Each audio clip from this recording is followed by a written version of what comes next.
I'm a geologist by training, but my heart led me to become a ranger in the southeast United States. The serenity of the wilderness, the whispering pines, the untouched beauty of nature, it was all I ever wanted. But as time passed, the isolation grew on me. My only company was the occasional visitor and the memories of my college days. Of course, we all have the typical ranger riffraff, and I'd be lying if I said I didn't make at least a few friends. I'm a bit of an introvert, so a majority of the ranger types that I met reminded me a little bit of frat boys. I did find some folks I like to hike and fish with, but for the most part, I did my duties and spent a lot of time alone. I worked in the field for about 20 years in total.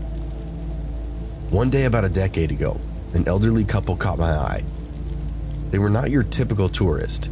There was a certain familiarity in their eyes, a kind of longing. They were from out west, visiting the park they'd gotten engaged in many moons ago. They were searching for a particular spot, a fragment of their past, encapsulated in a photograph. But age and time had reshaped the landscape, so they were kind of lost. Moved by their story, I offered to help them. We pored over the photographs, their wrinkled hands pointing out landmarks, their voices trembling with anticipation. I escorted them in my vehicle, the silence punctuated by their soft whispers and crunching of gravel underneath the tires. We hiked the last stretch, the forest echoing with the rustle of leaves underneath our feet.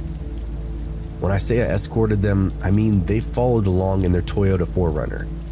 There was no way I was going to help these city slickers way out into the wilderness, only for them to have no way of getting back. They had boots and a 4x4, enough to tell me they took off-road travel seriously, but I was still pretty cautious about how far I would take them in. It was still early in the afternoon and my duties were finished for the day, so I spent an hour or so bumping around the backside of a basin along the river, as I knew their location had to be near this area. The rock, the trees, the way the earth dipped away in the photo, this area had all the kinds of stuff that it needed. It was a dead ringer, so I knew I had to be close. And sure as sunrise, I ended up being right. I literally nailed it. We parked our rigs and hiked down the short ravine that took us very near the water's edge. And right down there in this earthy little pocket looked exactly like what they showed me in the photographs. I got down first, helped out the wife next, and then the husband. And they were over the moon. We found the spot, a picturesque bend along the river, bathed in the soft glow of the setting sun. I left them there, two silhouettes against the dying light, a picture of timeless love. It's beautiful to me that they made such a trip, not just the miles over the land, but through the very envelope of time itself. They were out here to satisfy their younger devotions of love. I know it all sounds silly, but this was the kind of affection that swayed me to be a ranger. Affection for the land, for mankind, for every fleeting moment in between all that. It's bleeding heart drivel, but it's how I feel. As I returned to my station, a strange unease gripped me. I couldn't tell you why, but something was just off. They explained it clear as day. They wanted to share an afternoon in that old area, retake some photos and all that good stuff. For the most part, pretty typical visitor activity. For whatever reason though, the vibe of that old couple just carried a different energy. So by the time I got back to my post, I convinced myself that I somehow had fucked up. I should have never taken those folks out there.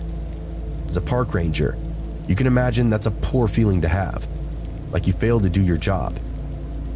I decided to wait for them, to ensure that they would leave safely.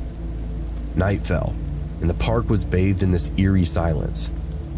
The other day trippers trickled out like sand through an hourglass, but as the closing hour approached, all the traffic choked off into nothing, not even a straggler headlight bumping along in the distance. I called to the other check stations in the area and got vague reports, but nobody could confirm that an elderly couple had exited in a Toyota 4Runner. The couple hadn't left. I could feel it in my goddamn bones. Never since that day have I had such a gut feeling like that, anxiety gnawing at me. I left my assistant at the entrance station and retraced the drive I took back into the canyon.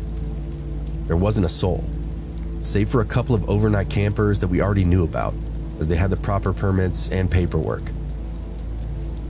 I bumped along until I got to the drop down, and there I saw the 4Runner just sitting there in the dark. It was eerie. It made me start to sweat. I actually remember my mouth getting over-salivated, like my glands were about to go haywire and I was about to throw up.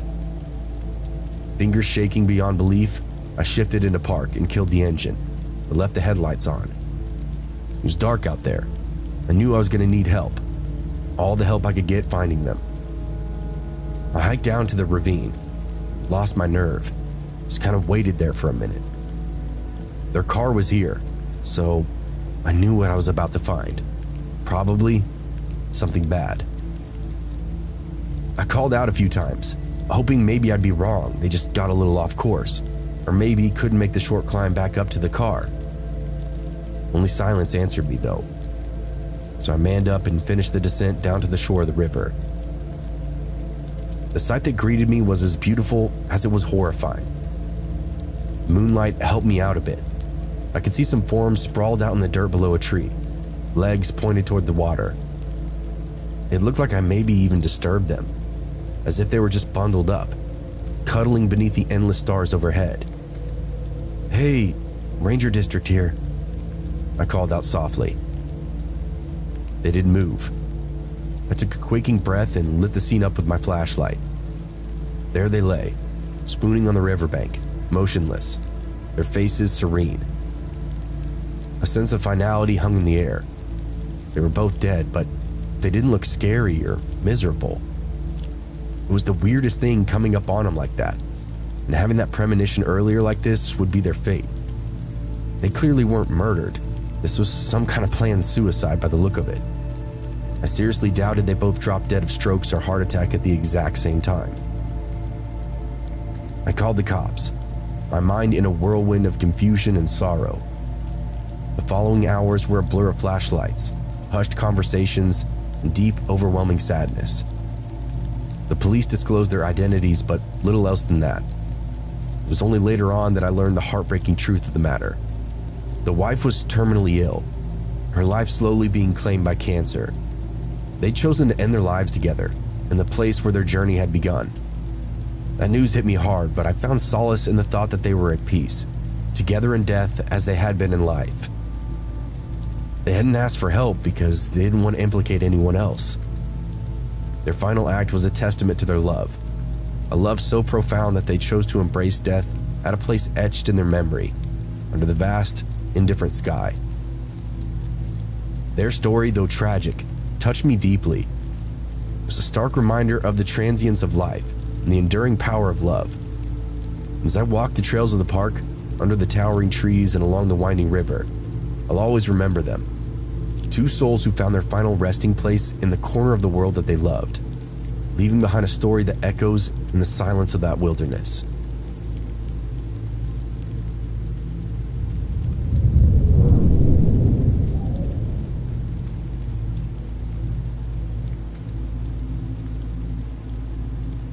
I'm not a forester, but I have a tale that's bound to send shivers down your spine. It involves my cousin, who is a forest ranger in the Montana-Wyoming area, and a particular discovery that we made deep in the heart of the wilderness. My cousin, a hydrologist by training, often ventured into the remote corners of the forest to test streams and snow runoff for contaminants.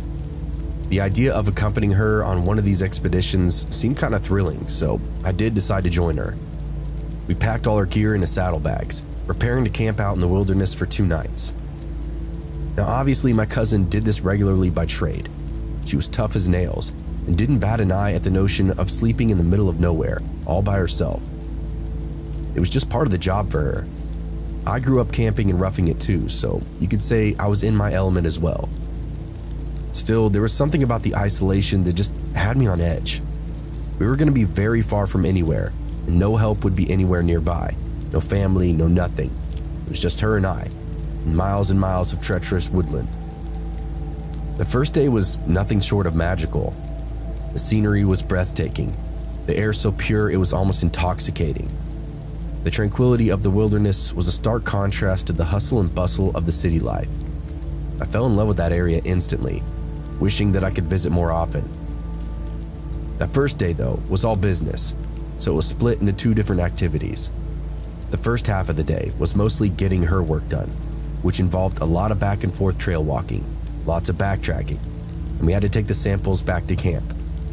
She kept this absolutely massive hard case that seemed almost indestructible. We had to keep all the samples in.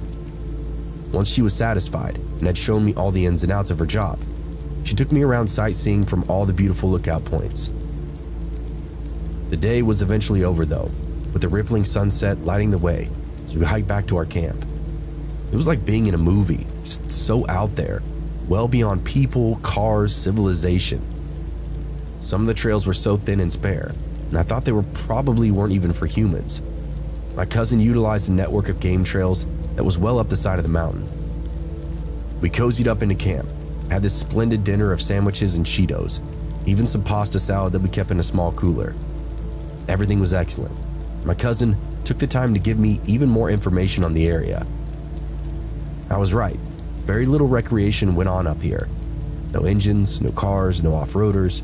This was a cool little slice of wilderness that people just didn't explore that often. It was always quiet, but there was evidence of some traffic, some old and some new. She said sometimes she would find shell casings way out in the middle of nowhere. Sometimes there would be rusted ones. Other times there would be brand new shiny brass.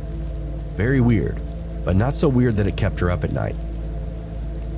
Tomorrow will be a fun day. We'll pack up camp and then I'll take you around to the old haunts, she explained. Something weird I want to show you, and I think you'll dig it. With that, we turned in for the night, went to bed. I had visions in my head of what weird stuff might be in store for me tomorrow. On the second day, my cousin turned to me with this mischievous glint in her eye. "You want to see it now?" she asked, intrigued, and I nodded. We finished up with our camp chores, and then my cousin did something I've never seen her do before. She got a shoulder pack, just a single sling setup, built it with all kinds of unique equipment, namely some rope, a flashlight, a first aid kit, this big knife, and a little black pistol I didn't even know she had. She said it was a 9mm Beretta, and she took it everywhere in the wild with her. With that, she led us off in a direction that we hadn't gone yet, down into this ravine that further led into a gulch.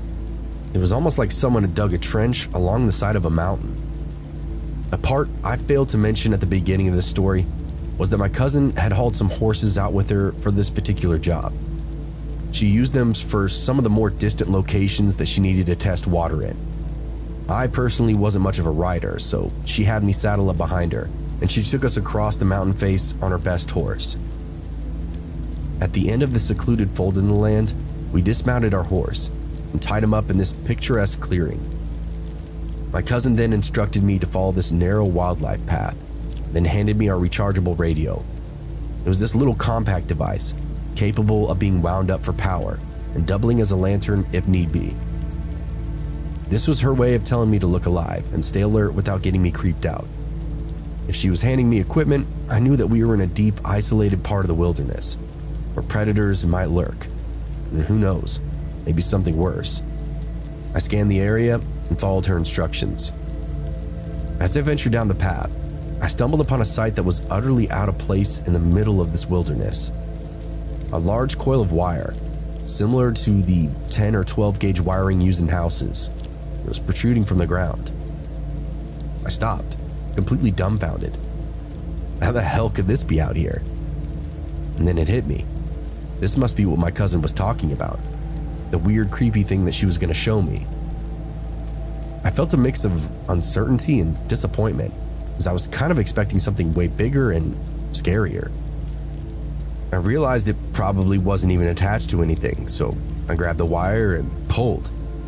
To my surprise, it was so firmly inserted into the earth that it didn't even give me an inch. I dug into the soil a bit, found that the wire entered a tube that sheathed it from rocks and other things that could damage it. It was in the moment that I knew that this cord actually went somewhere. But being on the side of a mountain, I have no idea where that somewhere could be. "What do you think?" my cousin asked as she came up behind me.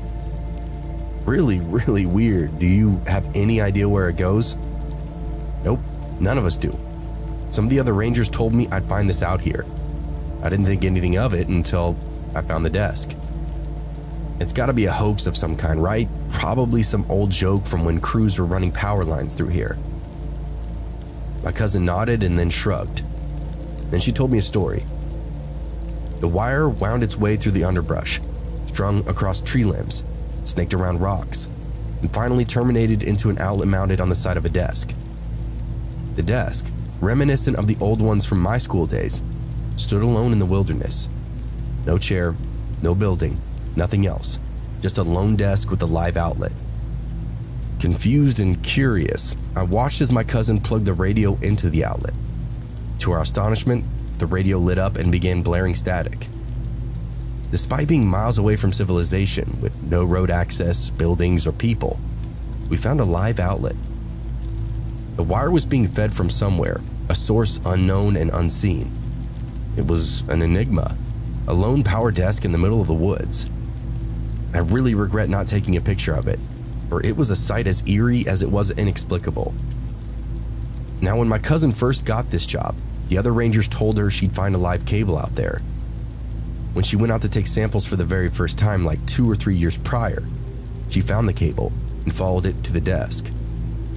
When she mentioned the desk to her colleagues, they all laughed as if she was making it up, but she wasn't. She even had photos to prove it. The other rangers were so blown away, they all planned to hike out there together, just to see the thing for themselves. Sure enough, it was still there, as it was on the day we walked out to it. No spooky jump scares, no hidden bodies, just this one inexplicable anomaly in the heart of the wilderness. It was this stark reminder that even in the most serene and picturesque settings, there are mysteries that defy explanation, stories that unsettle us, remind us of the inexplicable world that we live in. I wonder who carved that, I asked to her, pointing to the surface of the desk. There in the blotchy wood grain, a message had been chiseled. It said, "Go away for good," in big bold print, meticulously etched to be crystal clear. My cousin leaned over to take a look as I watched all the color drain from her face. She said that hadn't been there before. She had just done this area 3 months before this. She'd never seen anyone else in the area, ever, in her years with the Forest Service. We lingered there for a bit, listened to the woods and watched for anyone around. Nothing stirred though. She radioed into her office and let them know that she was finished, where she was at, and when to be expecting her back. The sudden call into headquarters told me for sure that something weird was now going on. We made the long slog off the mountain, horses and equipment intact, until we linked up with a truck and trailer and then rumbled our way back to civilization. We started to see campers, hikers, fishermen along the creek. They all waved and smiled, happy to see a peacekeeper so far out in the sticks. I had this weird thought though, about that desk sitting up in that gully, all those miles up in the mountain. I imagined someone sitting there, watching all the tourists use the wreck sites in the forest below. It reminded me of the TV show Lost or something of the sort. We made it back without an issue, and my cousin and I never spoke of it again. She still works for the Forest Service, but has moved on to other areas in the state. I'm sure it's still sitting up there though, surging with power for no reason at all. And that, dear listeners, is the end of today's tale. A lone desk, a live outlet, and a wilderness that holds secrets we may never unravel. Until next time, but remember, not all is as it seems when you venture into the heart of the wilderness.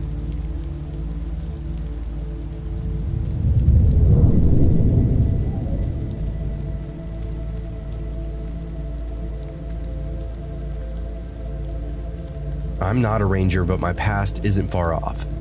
I was part of a group akin to the Scouts that will remain anonymous, a band of adventurers who spent countless hours in the embrace of the woods. The wilderness was our playground, our classroom, our home. We definitely encountered our fair share of oddities, strange occurrences that would send chills down your spine, but most had a rational explanation. Yet there was this one incident, one chilling memory that still haunts me, a night of terror that remains etched in my mind. My job title wasn't camp ranger, but I was in charge, seasonally, of different kind of groups of kids, usually between the ages of 8 and 16. We ran this big facility deep in the woods, so it took a lot of people to keep everything safe and smoothly operating. There were a lot of moving parts to places like this, as you never know what some kid might find or do. Plus, there are local trailblazers and people running amok in the woods, so we have to be vigilant about who comes and goes off of our property. As a leader for the 8 to 10-year-old age group, I was responsible for their safety, their learning, and more importantly, their fun. We went on a camping trip, a yearly tradition, a time of bonding and adventure. This year was different though. It was our first time on this new terrain, a vast expanse of wilderness that stretched as far as the eye could see. Usually, we would scout out the entire area before the kids would arrive, marking out any potential hazards and mapping escape routes. But by this time, the sheer size of the place made it practically impossible to do. The facility itself was pretty luxurious. Everyone slept in log cabins. We had a mess hall, running water, all of that good stuff. The camping trips were different though. The rangers and the team leaders would get their groups together, pack everything they would need for the weekend on their backs, and then buck out into the middle of nowhere. This is where the true camping came into play. We could actually teach the kids how to rough it. Every camp has its own traditions, but ours was no different. We had the night game, a thrilling, terrifying activity where the kids had to complete tasks while we, the leaders, dressed as monsters, lurked in the shadows, ready to jump out and scare them. This camp was no exception to that. As the sun set and darkness crept in, we donned our monstrous disguises and hid in those woods, lying in wait for the near checkpoints. I remember there was a part of me that thought this was a bad idea. Like I mentioned, we really hadn't surveyed the area too thoroughly. This made me think the night game and antics might not be such a good idea. The last thing that we needed was someone to fall off some unbeknownst cliff face or stumble into a mountain lion's den while searching for wood. This was a big plateau on the south side of the facility that had only recently been made available after a big logging session had cleared this usable path into the area. Still, we decided to continue on with our normal activities. We had a radio, first aid, and some basic levels of protection like machetes and a flare gun. I had a belt knife, and I wore it everywhere, even to the bathroom. Unfortunately, there were no real firearms, so no real security. If anything went down, the adults had to protect the kids at any cost, and that's what we were told. In the midst of the game, I found myself in this open stretch of the forest, a place with sparse foliage, perfect for a chase. The trees were the only hiding spots, and using a flashlight was out of the question. Its beam would clearly give away my position. The darkness was unsettling, the kind that toys with your senses, making you think you see things that aren't actually there. As I stood there, a shadow flitted past me several times. It was roughly my size, but I couldn't make out any other details. I dismissed it as an animal, but I just couldn't shake that feeling, you know? Back across the clearing, I could see the troop of kids getting ready to make their way over to me. My plan was to hop out at the first kid that passed me, chase the rest of them backward, and hopefully cut off the kid in the lead, wherein I'd really scare the shit out of him. Looking back, I got a little too much joy out of the night games and those spooky activities, mostly because it was a free pass to truly make these kids afraid. Call me mean, whatever, but it was a good time. As they started to come across the field though, something spooked them and they went darting back the way they came. I was stumped, wondering what could have caused them to turn around. As I got ready to move out from my hiding place, that same shadow from earlier passed by once more, but this time I got a bead on it. Kind of saw where it was moving in and out from. It looked like branches swaying back and forth, but I kept watching it as I waited for more kids to come. The same shadows continued to dart in and out of my peripheral vision, but I paid it no mind. Tried to shake off that uneasy feeling, just attributing it to the adrenaline of the game and that eerie darkness around me. But then I saw it again, and this time it was not a fleeting shadow. It was a figure, a person, standing near a tree not too far away. My heart pounded in my chest as I squinted through the darkness, trying to make out any more details. It had to be a person because we were around the same size, same height, similar build. I mean, it was unmistakable. I thought about calling out for help, but realized it was probably another camp ranger, and I didn't want to blow our cover. Instead, I waited until it looked like he was looking my way. Then I put my arm up and waved. No response. I took a few steps over and tried again, but then I got an eye on him. The figure was really oddly dressed, their body draped in what looked like a torn burlap sack. Their head was covered with these white plastic bags, tied together in a makeshift mask. Their hands were bound, and they were on their knees. Their head was smacking rhythmically against the tree trunk. The sound echoed throughout the silent forest, a chilling sound in the heart of the wilderness. How have I not heard that before? This definitely looked like some crazy shit the camp leaders would do, but I knew I was wrong. I knew I didn't know this person. I watched him whack his head against the tree a few more times before I decided I should intervene. A shiver ran down my spine as I thought it was one of the leaders, pulling some kind of prank. Something felt off though. The figure was too still, too silent apart from that rhythmic thudding of their head against that tree.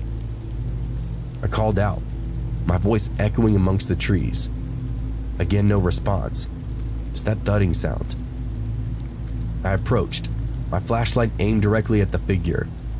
As I got closer, I could see the mud caked on their bare feet, the strange contortion of their bound hands. I called out once more, telling them to knock it off. The thudding suddenly stopped. The figure slowly rose to their feet, turning to face me, and I froze, my blood turning to ice in my veins. The figure starts walking toward me, their movements slow and deliberate. Fear gripped me, a primal instinct screaming at me to run. I turned on my heel and sprinted back towards the camp, that figure's footsteps echoing behind me. I didn't dare look back, my mind filled with images of the strange and silent figure in the woods. Those plastic bags on his face. The whole thing was just beyond creepy. As I continued to sprint though, I could tell that he was no longer following me. After bursting out onto the trail and encountering a couple of campers, I took a look behind me and saw nobody, nothing. No sign of that person that I'd just seen before. This was relieving, but in this also fucked up way, it scared me even more. The fact that I didn't know where he was meant he could be anywhere, and that did not sit well with me. This was a true nightmare for the job I had, and I wasn't handling it well. I assured the kids back at camp at a dead run through the woods. I burst into camp, gasping for breath. The others were there, huddled around the fire. I looked around, but everyone was accounted for. I told them about that figure and that strange encounter that I just had. They all laughed it off, thinking I was trying to scare them, but I know what I saw. Then I asked the kids I brought with me if they'd seen anything, and of course, they hadn't been with me during the run-in. They said no and further reinforced the idea that I was lying to them. I let it go. I was literally out of options. Just did my best to keep an eye on camp. Thank God nothing weird happened the rest of that night though. The next day I returned to the spot with another leader. The tree stood there, silent and imposing. There was something else. A small skinned rabbit was nailed to the tree, its lifeless eyes staring right at us. Called the police and they brushed it off as some kind of prank. They said college kids regularly went mushroom hunting up along the side of the mountain. They were known to go on psychedelic benders for days at a time. They got calls for half-naked people running around the woods every summer, especially in the area that we were in. The camp leaders had a good explanation too. There were other camps, obviously older age groups of children at our own camp. It was very possible that someone had come out specifically to mess with those 8 to 10-year-olds. The other camp, which was for troubled youth, was only a couple of miles down the road, so I guess it really wasn't out of the question. I know what I saw that night though, and I know that somewhere out there in that vast, unexplored wilderness, something or someone is lurking in the shadows. And just maybe, it's waiting for that next game night to come out and visit, plastic bags and all.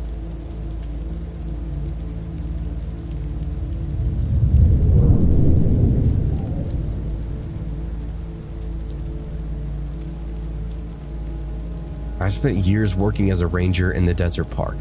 I've grown accustomed to the harsh conditions and eerie silence that comes with patrolling this unforgiving landscape. The park is a remote gym, offering breathtaking views that few other places can match. but it's not for the faint of heart. Temperatures soar during the summer months. The isolation can be overwhelming. That's why during the off-season, we only allow day visitors. It's just too dangerous for anyone to venture in alone, especially when the mercury rises. As a non-peace officer for the Ranger District, my days are usually filled with routine tasks: maintaining trails, monitoring the wildlife, and assisting the occasional lost hiker. But this particular summer, a few years ago, was very different. The heat was oppressive, even for a seasoned ranger like myself. It beat down relentlessly, making every step feel like a chore. My colleagues and I were restless, searching for anything to break that monotony. And that's when we received the reports. Multiple cars had been spotted entering and exiting the south side of the park, and some visitors claimed to be seeing masked individuals running along the roads. At first, we thought it was just some college kids filming a project or a group of thrill seekers looking for some kind of rush. But as those sightings continued, we couldn't shake the feeling something was off. Our supervisor, this grizzled old ranger named Alan, called a meeting to discuss the situation. We gathered around the map table, sipping at coffee and swapping theories. Some thought it might be a group of poachers. Others believed it was just a prank gone wrong. But Alan had a hunch that it was something more sinister. He proposed that we break into patrols, conduct a full survey of the park, and cover every trail and road to get to the bottom of this mystery. There were a lot of us in that off-season, so we had the manpower to conduct a thorough, top-to-bottom investigation of the park from one side to the other. We couldn't check every little back road, but by and by, we could see all the main drags and the intersections, parking lots and campgrounds, the places that would be able to house a lot of traffic, cars, and people. I was paired with my colleague Rachel, a no-nonsense ranger with a keen eye for detail. We sat out in our truck, armed with water, snacks, and a healthy dose of skepticism. The sun beat down on us as we drove, the radio crackling with static as we ventured deeper into the park. Rachel and I had our own theories. I was convinced it was some kind of poaching scenario. The masks that were reported were just an image in my head. Guys in trucks and tailgates down to load up the kill, faces covered just in case we came upon them. There's a lot of game in these little valleys along the park: sheep, antelope, deer of all kinds. Rachel thought it was gang activity or some other nefarious situation. Neither of us had any evidence, but it was just what we talked about on the drive. As we patrolled, the silence was eerie. No birds seemed to be chirping, no insects were buzzing. Just the hum of our engine and the soft crunch of gravel beneath our tires. We saw no other signs of life, no indication of what we were searching for. Just the endless expanse of the desert, stretching out like an oven-baked canvas. We stopped at each trailhead, scanning the horizon for any sign of activity. Rachel checked the maps, keeping an eye out for anything that might attract the riffraff. I searched for any sign of recent human activity, footprints, tire tracks, anything that might give us a lead. Between the map and landscape, we were coming up dry. That being said, there were 20 teams looking over the lowlands.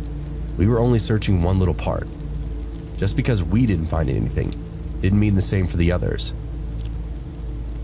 The hours ticked by, sun climbing higher in the sky. We still found nothing. No signs of life, no signs of trouble, just the desert, waiting patiently for us to uncover whatever was going on out here. After a while though, Rachel and I ran out of stuff to do. We were looping through the same trailheads, checking the same backways. There wasn't a sign of anything out there. We were starting to get hungry and low on fuel. We decided if we buzzed back to base, refuel ourselves and the truck, then maybe we could get orders for a different area. As we drove back to the station, the radio crackled to life. Alan's voice came through, his tone very serious. All patrols be advised. We received another report of a masked individual, this time near the old mine shaft. Proceed with caution. Rachel and I exchanged a look. This was getting serious. We hit the gas, our truck now speeding towards the mine shaft, ready to face whatever lay ahead.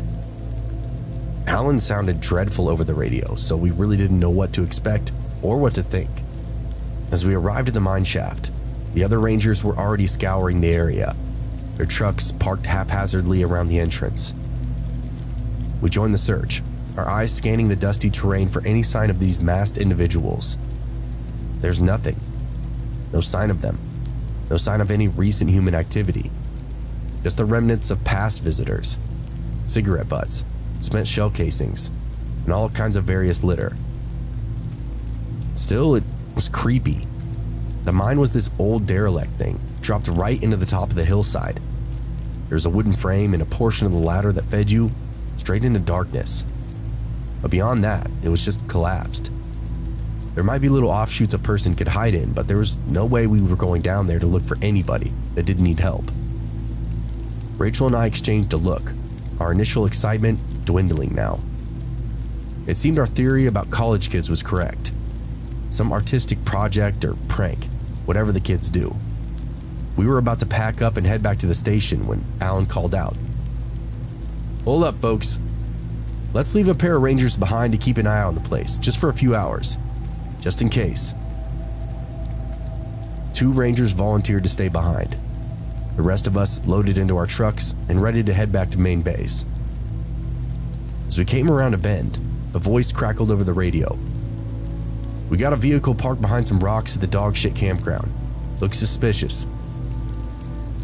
We were coming down from the steep slope hill that mine was on. We had a great vantage point of the area on the south side of the park, including a couple of the outlying campgrounds. One of the rear rangers, while looking down off the cliff, just happened to spot a vehicle hiding at one of these campgrounds. Our convoy quickly reoriented. We began the long, slow descent down the hillside towards that campsite. This area was notorious for attracting undesirables, riffraff and troublemakers who thought they could escape the law by venturing into the park's furthest reaches. The campground was a hot spot for illegal activity. We approached it with caution. That's why we dubbed it the dogshit campground. There was always some dog shit going on out there. It was usually harmless, but still, you could never be too sure. There's stories of tweakers and all manner of whack jobs squatting on those fringes. As we entered the campsite, our eyes scanned the area, taking in the scattered trash and abandoned gear. The car was parked behind a cluster of rocks, partially hidden from view. We spread out, our boots crunching on the gravel as we began to investigate. The first thing that we noticed, the car was inoperable. It was white and black, burned out so bad that nothing remained. None of us wanted to approach. Obviously something seriously illegal was going on. Alan immediately called in the local sheriff's department, requested deputies on the scene right away. Then he sent a pair of us back to the district building so they could lead the lawmen back to the scene of whatever crime that we just discovered.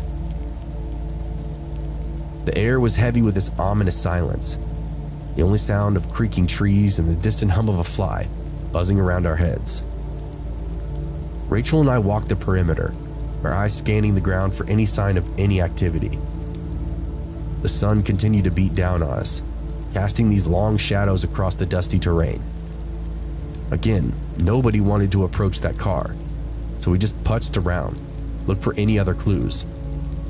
There were more casings and a big chopping log that had some cuts in it, as well as some dark staining. We really didn't know what to make of that. Every step just seemed like this slow-motion nightmare, as if we were being watched by unseen eyes. The trees looming over us, their branches like skeletal fingers reaching out to snatch us. I just couldn't shake that feeling that we were walking into some kind of trap, that something or someone was waiting for us just out of sight. As we approached the car, I noticed it was old, rusted, and covered with this thick layer of dust. The windows were blown out, leaving long jagged shards like teeth in the frame. I tried the door handle, melted in place. Rachel and I exchanged another look, our instincts screaming at each other that something was off. We began to circle the car, searching for any signs of forced entry or exit. And that's when I saw it. What looked like a head resting in the front seat. I froze in place, just kind of hollered for everyone to freeze. Everyone did, and Alan slowly creeped up to my side. My heart began to race as I called out to the others. "We got something here." "What is it, man? Quit screaming," Alan instructed me. I pointed down to what I was looking at. Alan peeked over my shoulder and sucked in a breath and then took a few steps back. He could see a little more than I could. Just one more step was all it took. I could see the corpse for what it was. Not just burned to a crisp, but methodically dissected like a frog on a 6th grade science lab table. It was hard to tell what was what, but it looked like someone had chopped the guy apart. We all retreated from the car and tried to calm ourselves down, but at this point, we were desperate for the sheriff to arrive.